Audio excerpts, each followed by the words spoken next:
Hi friends, आज माझ्या kitchen गार्डनमध्ये मी खत घालून घेणार आहे. हे सेंद्रिय दाणेदार खत आहे. म्हणजे एका शेतकऱ्याकडूनच आम्ही घेतलेलं आहे. कारण आपण ठरवलेलं आहे ना की नो केमिकल, म्हणजे केमिकलचा अजिबात वापर आपण गार्डनमध्ये करणार नाही आहोत. आणि हे जे किचन गार्डन आहे ना, याच्यामधल्या ज्या पालेभाज्या आम्ही पिकवतो ना, त्या आम्ही अजिबात विकत नाहीत. आम्ही घरीच खातो, आमच्या स्टाफला देतो, किंवा जे रिलेटिव्स असतील, बाहेरचे कोणी असेल, त्यांना आम्ही तसंच भेट म्हणून देतो. हे पहा तुम्ही, खत पहा कसं आहे, दाणेदार आहे एकदम. आणि याचं प्रमाण त्यांनी आम्हाला सांगितलेलं आहे की एक 2 मूठ, म्हणजे पकडायला गेलं तर आपण हे एक ओंजळ, एका झाडाला, म्हणजे झाडाची लहान मोठी साईज पाहून आपण त्याला खत देणार आहोत.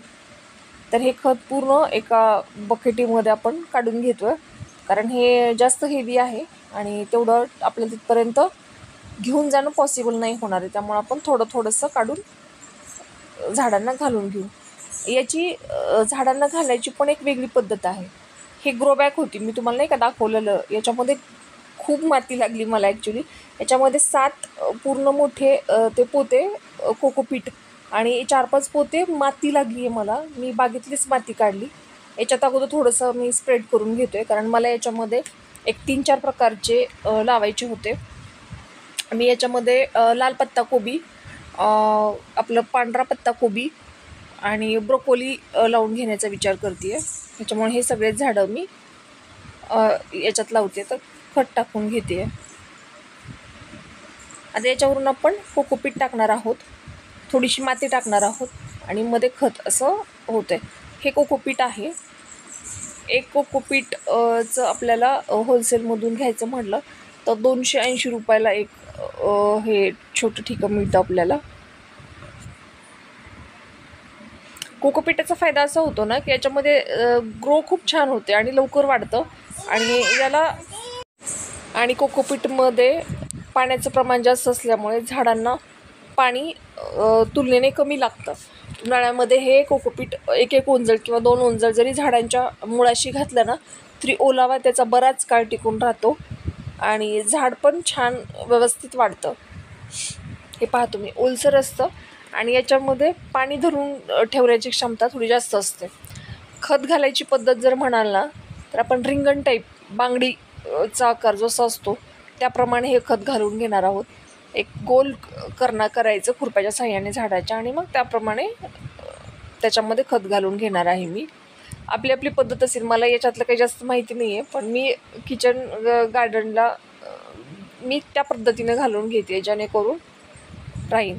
हे माझ्या बागेतले ओले स्पॉन्ज गार्ड, ज्याला आपण पारुश दोडके म्हणतो, कुणी गिलके म्हणतो. तर त्याचे बिया बघा तुम्ही किती निघत आहेत. एका दोडक्यातून एक नाही म्हटलं तरी ना, सांगायचं झालं तर सांगू शकत नाही, पण खूप बिया निघतात. एक ओंजळभर बिया निघतात. आणि ह्या घरच्याच पद्धतीनं आपण बिया अशा तयार करतो. म्हणजे नेक्स्ट स्टेप आपल्याला हे लावण्यासाठी लागेल. माझ्या मुलीला तिला करायचे म्हणून तिची लुडबुड सुरू आहे. पाहू शकता खूप बियाणे. मी मला दाखवते मी किती निघत आहेत. तर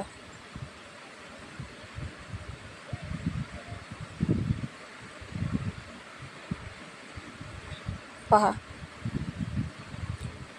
याची भजी खूप छान लागतात. या दोडक्याचे खूप सुंदर लागतात. भाजी पण छान लागते काळ्या तिखटामध्ये. हे असं आपल्या किचनमध्येच उगवतो आपण. परत त्याच्याच बिया पकडतो, परत तेच पुढच्या वेळेस लावतो. तर खूप छान वाटतं ते ॲक्च्युली. कोणाला पाहिजे असतील तर नक्की सांगा बिया, मी देईन. माझ्याकडे सगळ्या प्रकारच्या गावरान बिया आहेत. हे उगवण्यात आणि त्याच्या म्हणजे पूर्ण प्रोसेस करण्यामध्ये खरंच खूप छान आनंद आहे. नक्की तुम्ही पण एकदा बघा करून किचन गार्डन, काय आनंद मिळेल तो. चला, भेटूयात आपण नेक्स्ट व्हिडिओमध्ये. तोपर्यंत